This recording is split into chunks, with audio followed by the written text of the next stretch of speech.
नमस्कार, स्वागत है आप सभी का इंडिया वॉइस पर। मैं आपके साथ निकिता कश्यप। जिनकी सरकार में नकल बनी थी पढ़ाई, वही सपा आज दे रही शिक्षा की दुहाई। जी हां, ये कहना है उत्तर प्रदेश के उप मुख्यमंत्री केशव प्रसाद मौर्य का। और जहां छात्रों के विरोध प्रदर्शन के बीच में इस समय सत्ता पक्ष और विपक्ष जहां एक तरफ आमने सामने नजर आ रहे हैं, तो वहीं समाजवादी पार्टी की ओर से सरकार पर जमकर निशाना साधा जा रहा है। तो वहीं अब बीजेपी की ओर से भी पलटवार करना शुरू कर दिया गया है।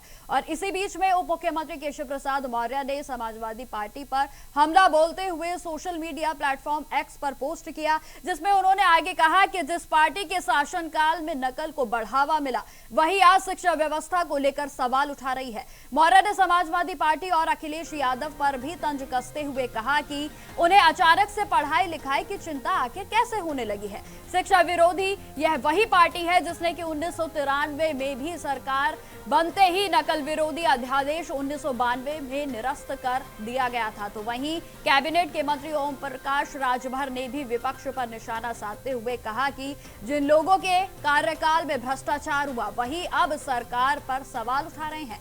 छात्रों के विरोध प्रदर्शन को लेकर जहां समाजवादी पार्टी के अध्यक्ष अखिलेश यादव सहित कई विपक्षी नेताओं ने सरकार पर जमकर निशाना साधा हुआ है, तो वहीं अखिलेश यादव ने साफ तौर पर कहा कि छात्रों के साथ जिस तरीके का इस समय बर्ताव किया जा रहा है, वह बर्ताव नहीं किया जाना चाहिए। तो वहीं उन्होंने यह भी कहा कि हमें शिक्षा मंत्री का इस्तीफा चाहिए। तो वहीं आरोपी की बौछार देखिए इस समय पूरे तरीके से देखने को मिल रही है। पलटवार का दौर भी लगातार सामने आ रहा है और ऐसे में सबसे बड़ा सवाल यह है कि आखिर छात्रों के भविष्य पर राजनीति कौन कर रहा है। और इसी बीच सबसे पहले मैं आपको सुनाती हूं जहां समाजवादी पार्टी के अध्यक्ष अखिलेश यादव की ओर से किस तरीके की बयानबाजी सामने आई है, तो वहीं आज ओपी राजभर की ओर से क्या कुछ कहा गया, तो वहीं उसके बाद हम अपनी चर्चा को आगे बढ़ाएंगे। वो चलनिया बोला था जकरे 72 वो छेदवा। समाजवादी पार्टी की सरकार में खुली में नकल होती थी, पेपर बिकते थे और रिजल्ट बिकते थे। ये कोई किसी से छुपा नहीं है। वो लोग प्रदर्शन कर रहे हैं और कांग्रेस की बात हो रही है। जब अगर हम कांग्रेस की सरकार की बात करें तो उनकी सरकार में भी पेपर लीक हुए हैं। वो भी हरिश्चंद्र की औलाद नहीं है।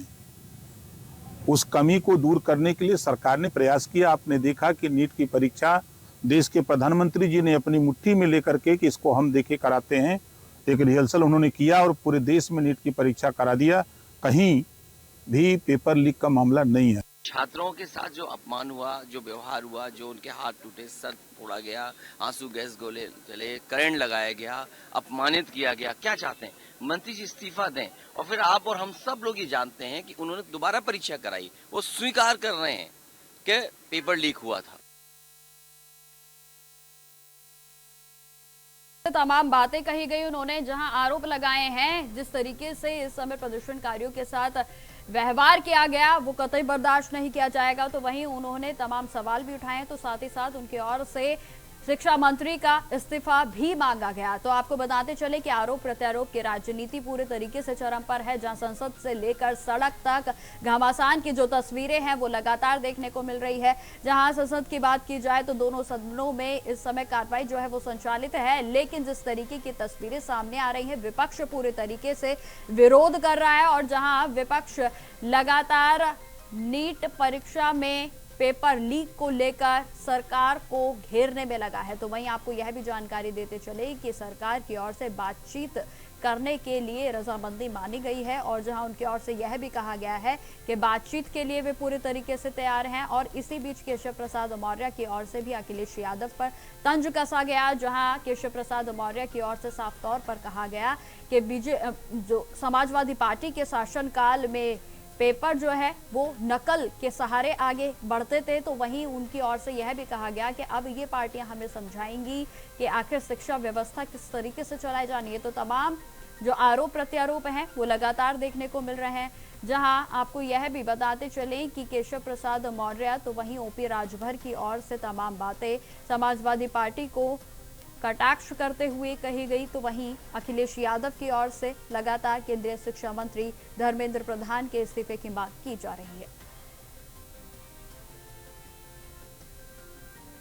तो आपको बताते चले कि इस विषय पर जहां कांग्रेस जनता पार्टी का प्रोटेस्ट राजधानी दिल्ली में चल रहा है, तो वहीं राजधानी दिल्ली की यह तस्वीरें लखनऊ में भी पूरे तरीके से सियासत को गरमा रही हैं, जहां खासतौर पर समाजवादी पार्टी की ओर से प्रमुख अखिलेश यादव की ओर से शुरुआती दिनों से ही शिक्षा मंत्री धर्मेंद्र प्रधान के इस्तीफे की मांग की जा रही है, जहां सदन में भी दोनों सदनों में कार्रवाई इस समय संचालित है। तो इसी बीच समाजवादी पार्टी समेत तमाम जो विपक्षी पार्टियां हैं वो नीट पेपर लीक पर सरकार को घेरने में लगी हैं, और जिसके चलते आपको बताते चले कि मॉनसून सत्र में भी 4 दिन निकल चुके हैं, चौथा दिन आज था, लेकिन कार्रवाई जो है वो स्थगित होने के चलते जारी नहीं रह पा रही है। यानी कि कहीं ना कहीं कहा जा सकता है कि संसद से लेकर सदन सड़क तक पूरे तरीके से यह प्रदर्शन और यह जो मामला है वो पूरे तरीके से गर्माता जा रहा है, और जहां केंद्र सरकार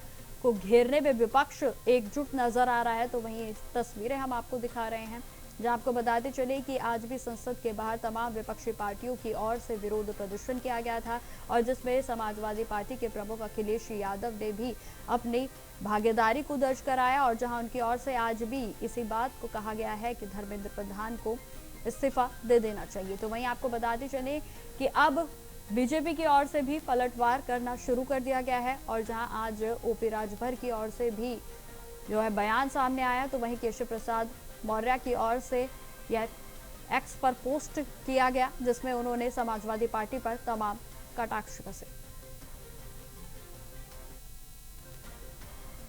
तो विपक्ष वर्सेस सरकार, लड़ाई आर पार, ये तस्वीरें जो है वो इस समय देश भर में देखने को मिल रही है। खासतौर पर राजधानी दिल्ली से लेकर उत्तर प्रदेश के लखनऊ में सियासत पूरे तरीके से गरमाई हुई नजर आ रही है, क्योंकि समाजवादी पार्टी की सक्रियता भी इस मुद्दे पर पूरे तरीके से देखने को मिल रही है, और जहां पूरे तरीके से समाजवादी पार्टी भी इस समय घेरने में लगी है प्रदेश सरकार, न केवल केंद्र सरकार को भी समाजवादी पार्टी की ओर से जमकर घेरा जा रहा है। तो वहीं समाजवादी पार्टी की ओर से अध्यक्ष अखिलेश यादव की ओर से आज भी संसद के बाहर प्रोटेस्ट किया गया, और जहां उनकी ओर से शिक्षा मंत्री धर्मेंद्र प्रधान से इस्तीफे की मांग की गई।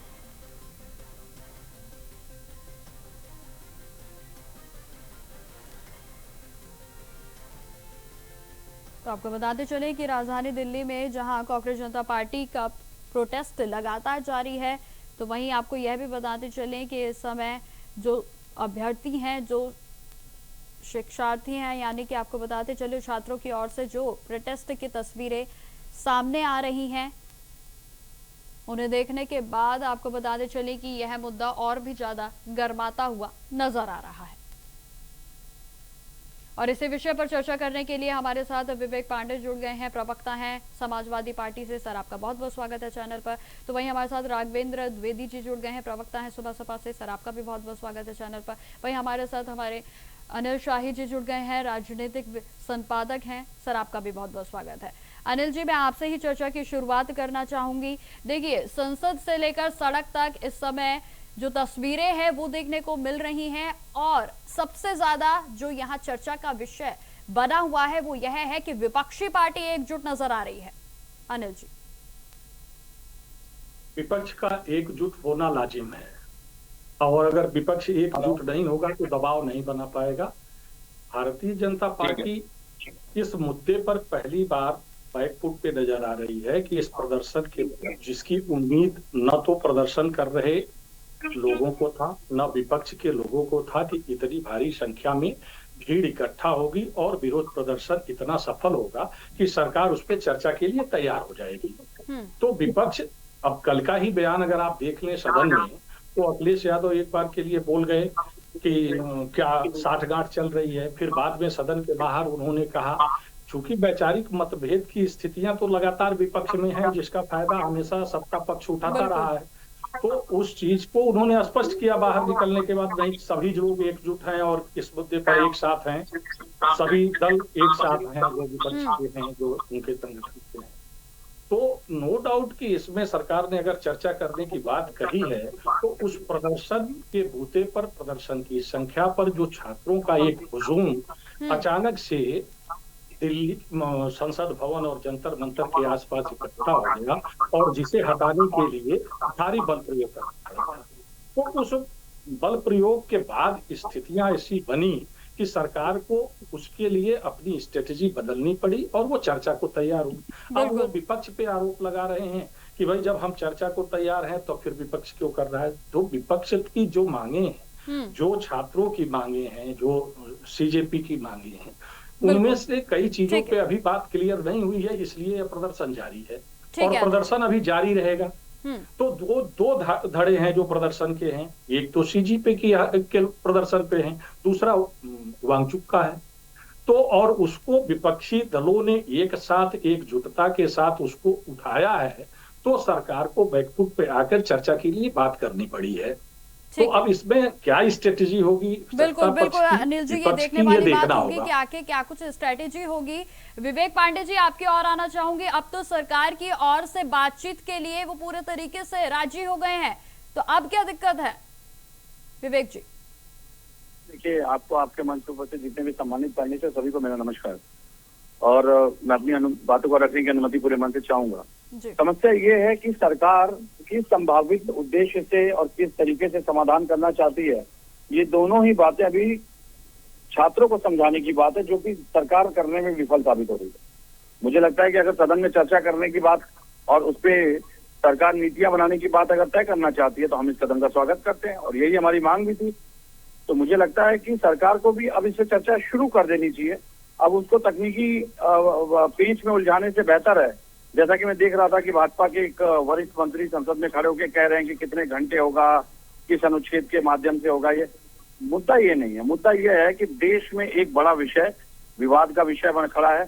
छात्र पहली बार इस देश में शुचितापूर्ण परीक्षाओं की मांग कर रहे थे, जिसके लिए उनको पीटा गया, बच्चियों के साथ नृशंसता की गई, बर्बरता की गई, उनका शील भंग करने का प्रयास किया गया, उनकी मान मर्यादा से खिलवाड़ किया गया, जो महिलाओं के साथ वहां दुर्व्यवहार हुआ, उन सारी बातों पे कहीं न कहीं जिम्मेदारी तय करने की बात है। और अगर सरकार इस पे चर्चा करने के लिए तैयार है तो हमारी यही मांग थी, हम इसका स्वागत करते हैं। बिल्कुल विवेक जी, आपने बिल्कुल सही बातें कही है, लेकिन एक बात ये भी तो देखिए ना कि प्रोटेस्ट की जो तस्वीरें थी वो भी तो हिंसक थी। अगर वहां पर पुलिस जो है कंट्रोल नहीं करती तब भी जो है वो सवाल उठाए जाते कि आखिर इन सब परिस्थितियों को क्यों नहीं संभाला गया। देखिए, आपने जो सवाल उठाया बिल्कुल जायज सवाल है।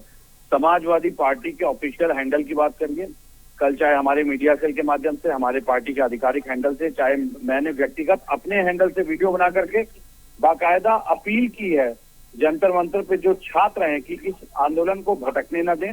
किसी भी अराजक तत्व को अगर वो देखते हैं तो उसको चिन्हित करके पुलिस को सौंपने का कार्य करें और खासकर मीडिया और प्रशासन से अभद्रता न करें, क्योंकि जो छात्र हैं उनके आंदोलन को तोड़ने के लिए, डिरेल करने के लिए कई षड्यंत्रकारी वहां पे सिविल ड्रेस में मौजूद थे, जिसकी की सुनवाई आज दिल्ली हाईकोर्ट में भी चल रही है। तो दिल्ली हाईकोर्ट ने भी स्ट्रिक्ट एक्शन लिया है इस पे, बहुत ही कड़ा संज्ञान लेते हुए दिल्ली हाईकोर्ट ने इस मामले पे पूरी स्टेटस रिपोर्ट तलब की है। अब देखते हैं, रिपोर्ट आने दीजिए, क्योंकि मामला कोर्ट में आ ही चुका है। जिम्मेदारियां तय होंगी, किन लोगों ने वहां पे अभद्रता की, किन लोगों ने इस तरह की स्थितियां पैदा की, क्यों प्रशासन ने एक तरफा जनरल डायर की तरह सबको पहले पटेल चौक से आगे जंतर मंदिर की तरफ किया, फिर लाठीचार्ज की। और सबसे बड़ी बात है, जब आप लाठी चला रहे थे तो आपको छात्र और अपराधियों में अंतर नहीं दिखाई दिया। जो सिविल ड्रेस में आपके साथ खड़े थे वो कौन लोग थे भाई? उनके हाथों में लाठी आपने क्यों दे रखी थी? ये सवाल दिल्ली पुलिस कमिश्नर को देना है। और एक सबसे बड़ी बात देखिए, जब जंतर मंतर पे लोगों को एंट्री दी गई, एक एक बैग चेक किए गए थे, एक एक बैग बच्चों के चेक किए, तो पत्थर आने का इस तरह का सवाल तो यही तो जांच का विषय है ना विवेक जी। जब शांतिपूर्ण प्रदर्शन किया जा रहा है तो आखिर ये पत्थर कहाँ से आए? आखिर वो जो हिंसक तस्वीरें थी वो कहां से आई? और यदि उसी हिंसक तस्वीरों के बीच में किसी की मौत हो जाती तो फिर ये सवाल उठाया जाता कि पुलिस प्रशासन पूरे तरीके से विफल है। ठीक है विवेक जी, मैं आपके पास दोबारा से लौटूंगी। हमारे साथ राघवेंद्र द्विवेदी जी भी जुड़े हुए हैं। राघवेंद्र जी, आपकी ओर आना चाहूंगी। देखिए, सुबह सपा की ओर से आज बयान सामने आया है। ओपी राजभर की ओर से कहा गया कि समाजवादी पार्टी के शासनकाल में भी तो पेपर लीक हुए थे, तो क्या तो भाजपा के शासनकाल में भी जो है वो होंगे ही? माननीय मंत्री जी के बयान को दूसरे तरीके से पेश कर रही हैं। माननीय मंत्री जी ने ये कहा कि पिछले सरकारों में भी इस तरह के काम हुआ करते थे, आपके चैनल ने भी दिखाया। हाँ, आपने भी अभी यही कहा कि पिछली सरकारों में ऐसे काम हुआ करते थे। नहीं, किस प्रकार इंटर और हाई स्कूल के पेपर एक हफ्ता बाद होते हैं और एक हफ्ता पहले से वो पेपर न्यूज़पेपर की तरह बंटना शुरू हो जाते थे। वो इंटर कॉलेज शिक्षा का पैमाना क्या रह गया था? हाई स्कूल और इंटर में क्या स्थिति थी?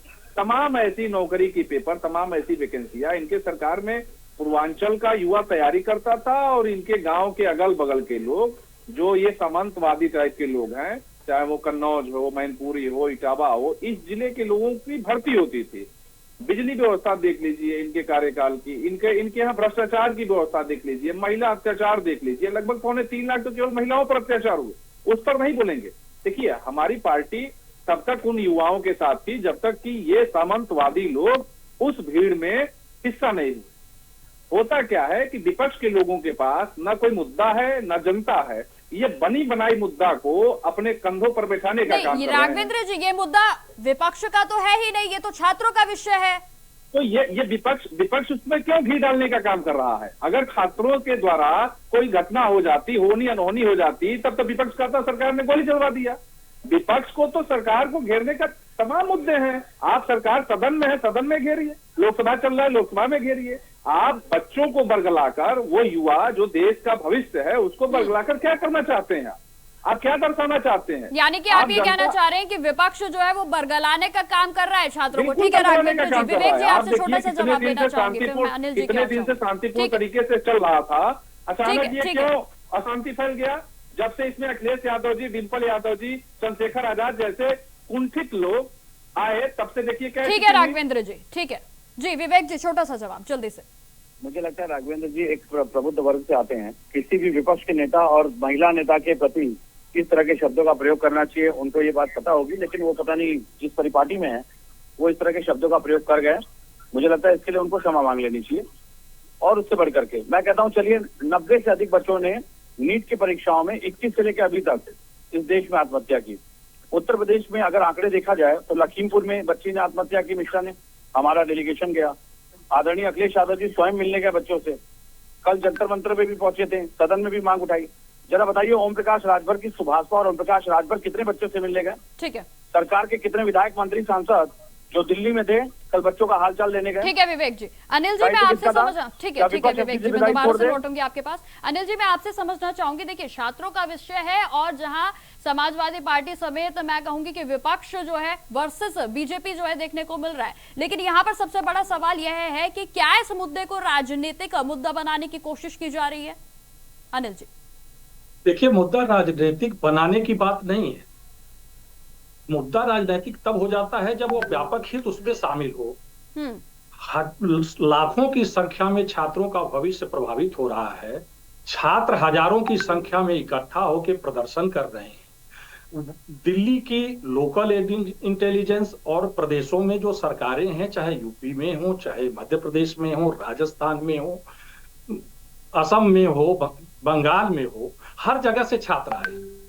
हर जगह की लोकल इंटेलिजेंस फेल है कि इतने बच्चे वहां इकट्ठा हुए और अपने हित की बात करने के लिए कि भाई हम इतनी मेहनत करते हैं और उसके बाद अगर पेपर लीक हो जाते हैं। इससे पहले भी हुआ, इससे लेकर सवाल भी उठे, यहां तक सवाल उठे कि इसमें पैसे को भी हेराफेरी खूब की गई है।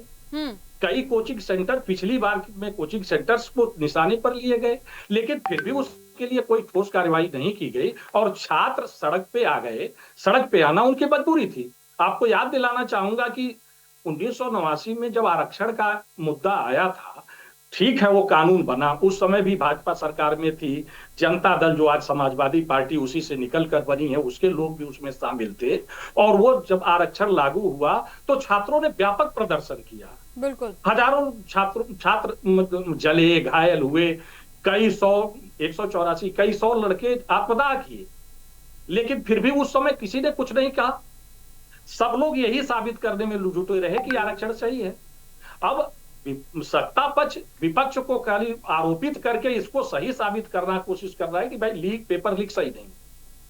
हम मानते हैं कि नकल होता था। माननीय कल्याण सिंह जी ने बहुत अच्छी व्यवस्था दी कि उस समय नकल रोकने का एक प्रयास किया गया। नकल रोकने के लिए नकल अध्यादेश लाए। उसमें राजनाथ सिंह जी के समय में एक सुधार के लिए उस नकल अध्यादेश में और कुछ बढ़ोतरी की गई, जिसकी कड़ाई के बाद नकल रुका। तो नकल रुक गया, उसके पहले नकल होता था। तो हम यही कहते रहेंगे क्या भाई, जनता ने आपको, चाहे छात्र हो, महिला हो या आम नागरिक हो, उनकी तमाम कवियों को लेने के बाद ही तो आपको सत्ता मिलना है। ठीक है, तो ठीक है सत्ता अनिल की जी। जिम्मेदारी होती है ना कमियों को दूर करना, कि कमियों की बराबरी करके हम और कमियां करें, ये तो कतई नहीं बिल्कुल होता बिल्कुल, है। यही तो जहां सवाल तक है ना। मेरा अब विचार जैसे है। कि बिल्कुल राघवेंद्र जी, मैं आपसे जवाब लेना चाहूंगी। आप ये बताएं कि जो आज पार्टी जो है भारतीय जनता पार्टी की ओर से, आज जब वार्ता करने के लिए वे लोग राजी हो गए हैं, उनकी ओर से कह दिया गया है कि वार्ता करते हैं, ये चीज पहले भी तो की जा सकती थी। क्यों छात्र जो है सड़कों पर आए, इतना उग्र प्रदर्शन किया गया, तभी ये फैसला लिया गया?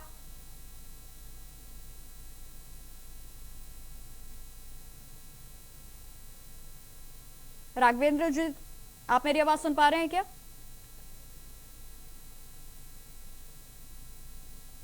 ठीक है, दोबारा से लौटेंगे इनके पास। विवेक जी, आपके और आना चाहूंगी। विवेक जी, देखिए राघवेंद्र जी की ओर से साफ तौर पर यह आरोप लगाया जा रहा है कि उनकी ओर से कहा गया कि समाजवादी पार्टी जो है वो कहीं ना कहीं राजनीतिक रोटियों को सेकने की कोशिश कर रही है छात्रों के मुद्दे पर। राजनीतिक रोटियां हम सेक रहे हैं। बच्चियों की छाती पे हाथ इनका प्रशासन मार रहा था, बच्चियों के कपड़े इनका प्रशासन फाड़ रहा था। एक बच्ची के पीछे किस तरह से लाठी घुसाने का प्रयास किया गया, वो वीडियो सबके सामने वायरल है। और वो कौन से बच्चे हैं? 10th और 12th के पास आउट बच्चे जो नीट की तैयारी करते हैं।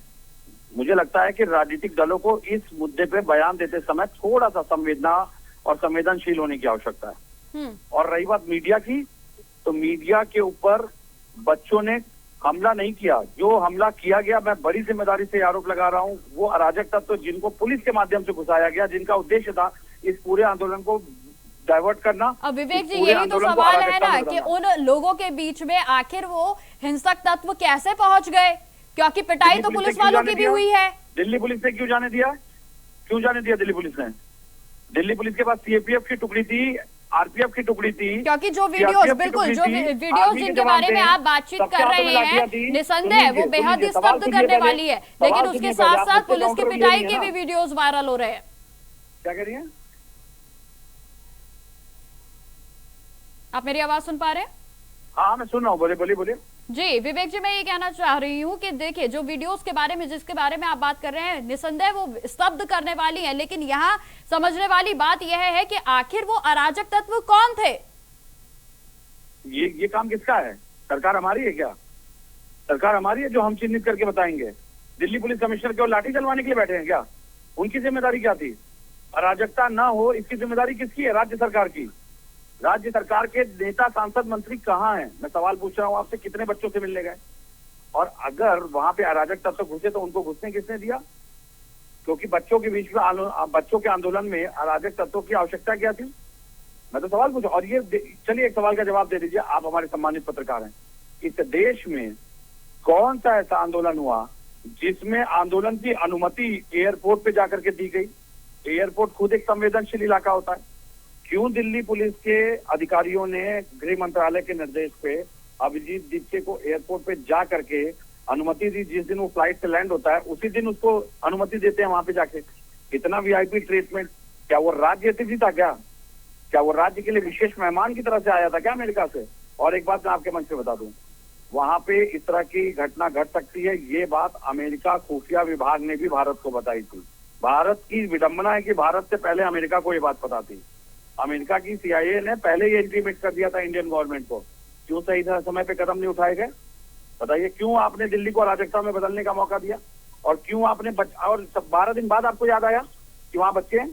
यही जो जेपी नड्डा से मिलना था, यही जो सोनम वांगचुक को देखना था, ये आप 12 दिन पहले कर लेते, बच्चों में आक्रोश ही नहीं होता। ठीक है। और उसके बाद जब आपने मासूम बच्चों को पीट दिया, तो आपको क्या लगता है जो उनके सहयोगी हैं, सहपाठी हैं, जो अलग अलग राज्यों से आए थे, उनके अंदर आप क्या समझिए कि वो आपको हाथ जोड़ करके गुलाब प्रेस करेंगे? ठीक है अनिल जी, मैं आपसे आखिरी सवाल, ठीक है अनिल जी, मैं आपसे आखिरी सवाल लेना चाहूंगी। देखिए जिस तरीके से इस समय पूरे तरीके से दोनों पार्टियां जो है वो आरोप प्रत्यारोप की राजनीति कर रही हैं, और देखिए आरोप भी जो है वो लगाए जा रहे हैं। जिस तरीके से विवेक जी जो है वो साफ तौर पर कह रहे हैं कि कहीं ना कहीं जो पुलिस है उसकी विफलता थी इस प्रोटेस्ट में।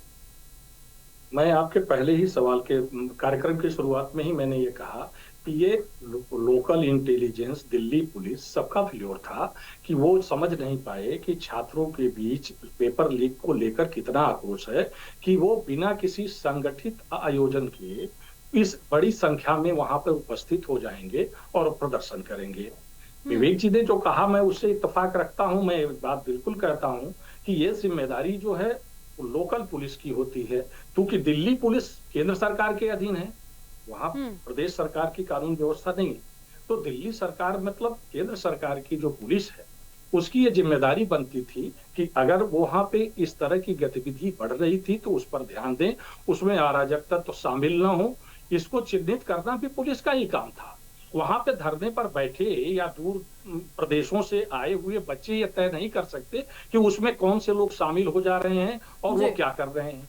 बीती रात की घटना को ही ले लीजिए, ये फेल्योर है ना, इतना सब कुछ होने के बावजूद, इतनी बर्बरता से लाठीचार्ज करने के बाद भी अगर दिल्ली पुलिस ने ये संज्ञान नहीं लिया और वहां पे व्यवस्था सुनिश्चित नहीं की कि कल रात में वो छात्र थे या छात्र के रूप में लोग अलग से शामिल होकर उसको प्रदर्शन को और प्रभावित करने के लिए मारपीट जैसी चीजें उपस्थित किए, तो वो क्या था, क्यों था, कैसे था, ये सब दिल्ली पुलिस ही जवाब दे सकती है ना। ठीक है अनिल जी, समय का अभाव है, मैं आपको रोकना चाहूंगी।